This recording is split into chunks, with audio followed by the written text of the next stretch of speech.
Hello, welcome. Today let's talk about emotions and how the way we deal normally, naturally with our emotions can also be an obstacle when we are dating.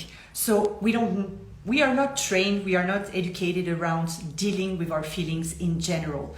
And here I want to talk especially about negative emotion or negative feelings. I want to talk about fear, anxiety, anger, grief, sadness, etc.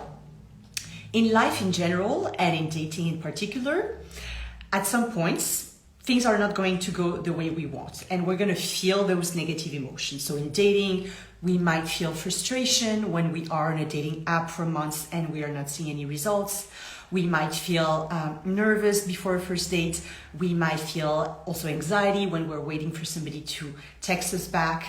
We might feel anger or shame when we are ghosted, maybe, and sadness or grief when the relationship ends, of course.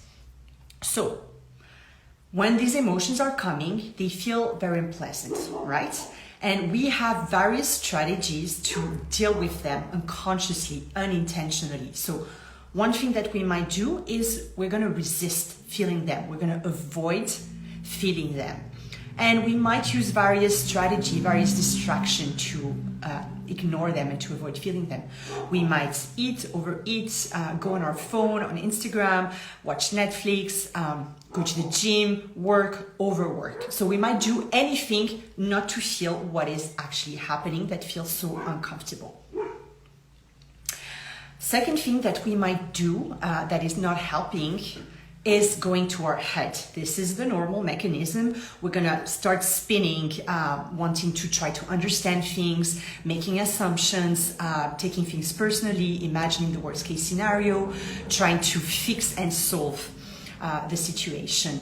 As a result, we're not gonna solve anything. We're still gonna feel unpleasant, uncomfortable in our body, but also it's going to take us a lot of energy to try to fix things with our minds when it's happening in our body. We also might be reacting to the emotion. If we're not on one side, we can ignore the emotion, wanting to not feel it, and on the other side, we might feel that the emotion is taking over, that we become kind of a monster. Like if we are angry, and we can maybe pick up fights or act like crazy, like start texting, and it's like stronger. It feels like it is stronger than us. So these are all the unconscious way that we are dealing with our negative emotions.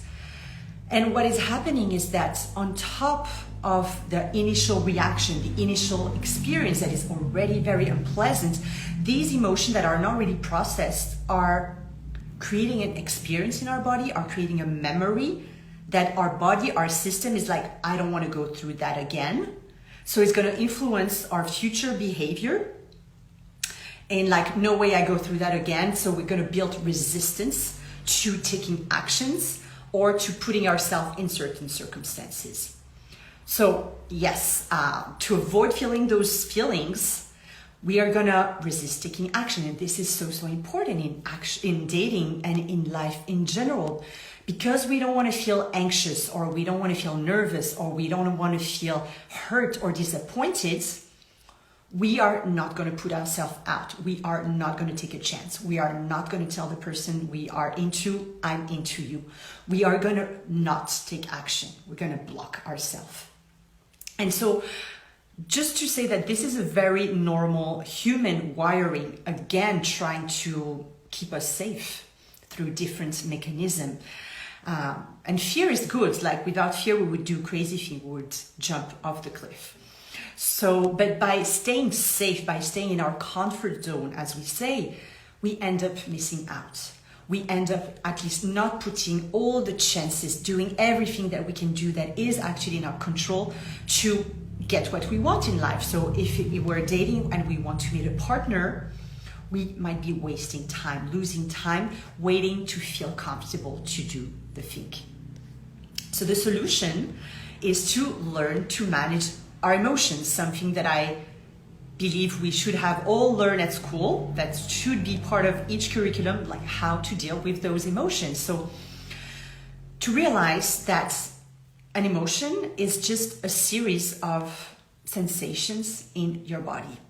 Negative emotions can be a contraction in your shoulder, a heaviness in your chest, a knot in your stomach, all these sensations. They are really sensations. And if we learn simply to feel them in our body, to be in our body, to allow them as sensations, then we are going to rewire ourselves. We're going to teach ourselves that it's just an emotion, that we can feel anxiety, we can feel fear, we can feel anger. We can feel it and really be present with it without running away from it, without getting overwhelmed by it, and we will survive. And if we do this over and over again, we grow our emotional resilience, we grow our capacity to feel. We teach ourselves, we can do things, we can go through this cycle of emotion because it arrives and then it goes, it leaves our body, those sensations.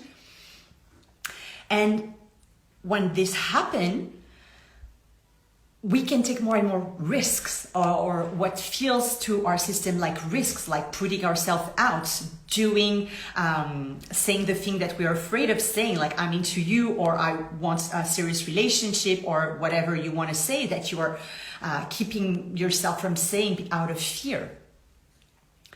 And so you will be able to take more actions. You will feel more comfortable. You will dare to put yourself out there to say the things. And then this is about the anxiety and the fear. And then if things are not happening the way you want, if you're feeling hurt, disappointed, then you're going to feel the sadness, feel the grief, feel the frustration, feel it all. But without fighting it, without running away from it, you're going to come out of it faster. And then you can go back on the horse and keep going without having lost so much energy. That really is the energy is lost because we go in our head, because we add meaning to it, we spin, or because we resist feeling the emotion. So this is really my invitation to start practicing this, whether you are dating or even not, like just as part of the human experience. Try opening up and feeling your negative emotion and see what happens when you do this over and over again. So this is the end of this 5-day series about the main blockages in dating and the ways to overcome them. If you have any questions, if you are curious about the process, all these tools that I have been sharing, if you are curious about working with me and how I could support you in going towards creating this relationship that you want, reach out on Instagram, send me a DM, or in my bio, there's a link to directly book a call with me. So that's it. I hope you enjoyed it, and I wish you an excellent weekend. Take care.